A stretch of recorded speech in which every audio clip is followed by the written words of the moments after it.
Okay, so now what I want to do is I want to show how to actually create the index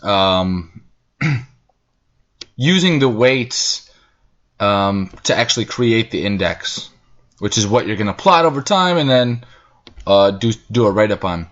So here I have the spot exchange rate data from Fred, from the Fred website, right? See here, I picked 2003 to 2014. Depending on which countries you choose, you may end up going to 2010 because Fred only has data available to 2010, and that's fine. But you need to make sure that your time goes back further than just 2003, right? Because when you plot, then if you just went to 2010 and say you started at 2003, that's only like 7-8 data points. That's not enough. You're not going to get enough of a trend or a variation to talk about in your write-up. Anyway, so this is the spot exchange rate right here for Iceland, Tunisia, and Paraguay. The problem, so I'm not quite ready to calculate the index yet. The reason is that we need all of these exchange rates. We need it to be quoted as the foreign currency units per dollar. Okay? In other words, this is Tunisian, I don't know the name of the currency, but Tunisia's currency per dollar. Paraguay, it takes 5,716 Paraguayan pesos, again, I don't know the name of their currency, to purchase $1. This, however, for Iceland, for whatever reason, this takes, it says that in 2004 it took 1 penny to purchase 1 krone. Okay? You want the opposite. You want how many krones does it take to purchase $1. Okay, to do that, of course, we know from chapter 2 of the textbook and weeks earlier in the course that to do that we have to take the reciprocal. So let's do that here in this column. We can do that. Equals 1. So we're just going to take the reciprocal of this C column here. Okay, let's do that. Take the reciprocal. 1 divided by whatever is in this column. Whoops. See, you got to enter with it. Equal 1 divided by whatever's in this column here. Okay. So then it says in 2003 it took basically 71 Danish krone, which is what Iceland uses as its currency. It took 71 Danish krone to purchase $1 US. Okay. And we want this for column D. We want this to do that same calculation, that reciprocal calculation, all the way here. Okay, now it's 1 over C13, 1 over, takes the reciprocal itself. Now this is just for me, because I don't like clutter. What I'm going to do now is I want to put this data into here. But if I delete these cells, look what happens, a bunch of nothingness. Why? This code, Excel is telling me, look, I've got a code here. You're telling me for D3, Excel is saying, look, you're telling me for D3, divide C3 by 0, there's nothing in the cell. Okay? So when you delete, if you delete a reference column, right, 1 over C5, this is C5, D5's value comes from C5. If you delete C5's value, it's gone. This column disappears too. So to avoid that, what we can do is we can copy these cells, this column, copy, and then we're just going to copy and paste. We're going to paste it over here. But what kind of paste? We want to paste the values only. You can paste the functions, the formulas. I'm going to paste the values. Okay. So now what we can do is we can do this. Get rid of that. Okay, and move this over here. Again, the reason I did that is just so I didn't have this extra column. It's just stylistically and for you guys to when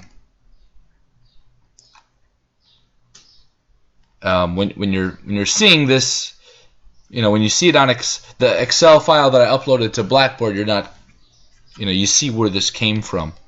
because you might have to do that depending on your currency. Some currencies are quoted in dollar terms, others are quoted in the foreign currency terms. So you need to make sure that all three of the currencies that you choose are listed as foreign currency per dollar, like the foreign currency price of the dollar. Okay, so I'm just going to black out these cells real quick. Again, just to keep the partition, just a stylistic thing. Okay, now, so what we need to do to create the index is we need to what's called normalize this exchange rate.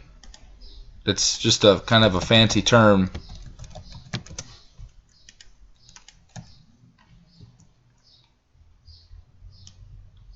For basically saying what we want to do is in this column put in the exchange rate relative to some base year.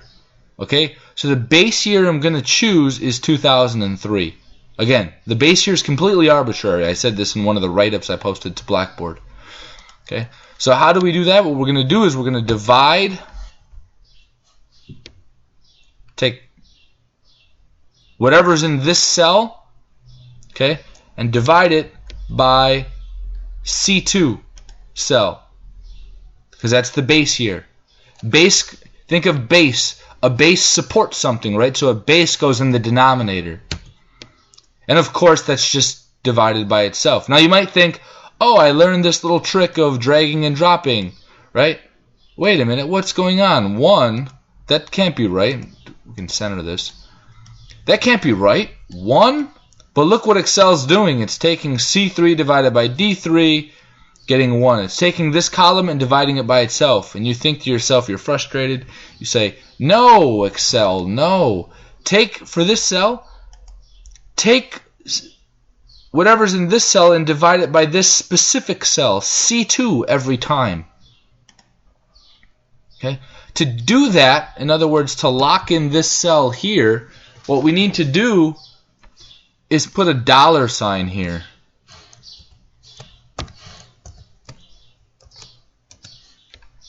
Now watch. We drag and drop this. See? Now what it's doing is it's taking whatever's in this C column here and dividing it each time by C2. See, look at the code up here as I scroll through these. C4 divided by C2, C5 divided by C2, C6 divided by C2, and so on. Right, so this $sign before and after the C, again, that's just the syntax that Excel uses to sort of lock in, so to speak, this cell as the divisor to divide by.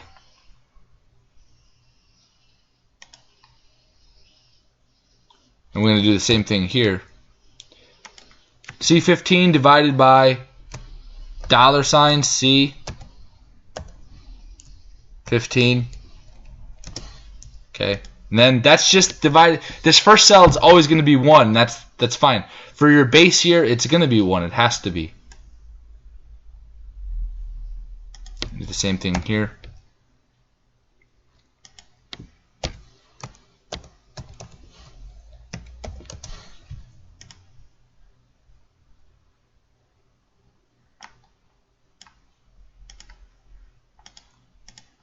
Okay, so these are the values.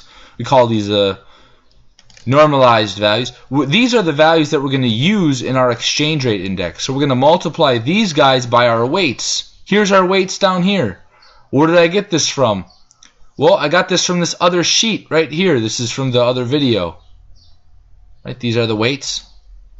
Remember this? The trade data comes from the census. Took these averages, average, in the last video. We just opened a new sheet.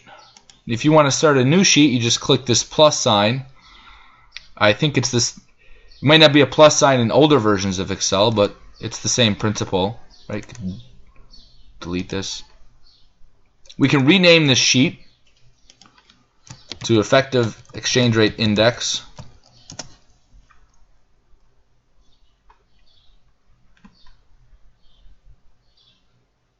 Okay, so then maybe over here we can actually create our index. Let's create our index.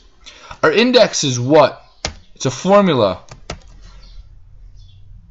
Our index value in 2003, actually, you know what I'm going to do is sort of wall off this guy right here. Just so that it's abundantly clear that this index, I write it next to Iceland, but as you know, it's not particular to Iceland. This is just where I'm placing it on the spreadsheet.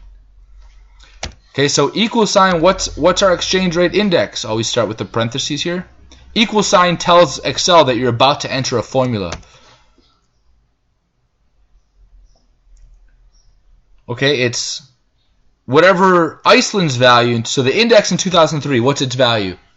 Whatever's Iceland's value in 2003 times, we denote times with an asterisk, times its weight,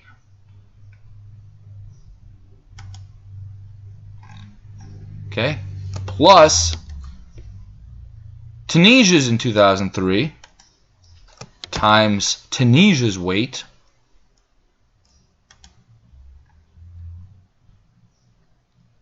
okay, right? 2003 Iceland, 2003 Tunisia. Now we need 2003 Paraguay, so that's plus 2003 Paraguay, right? Which is here. 2003 Paraguay. That's its value is 1.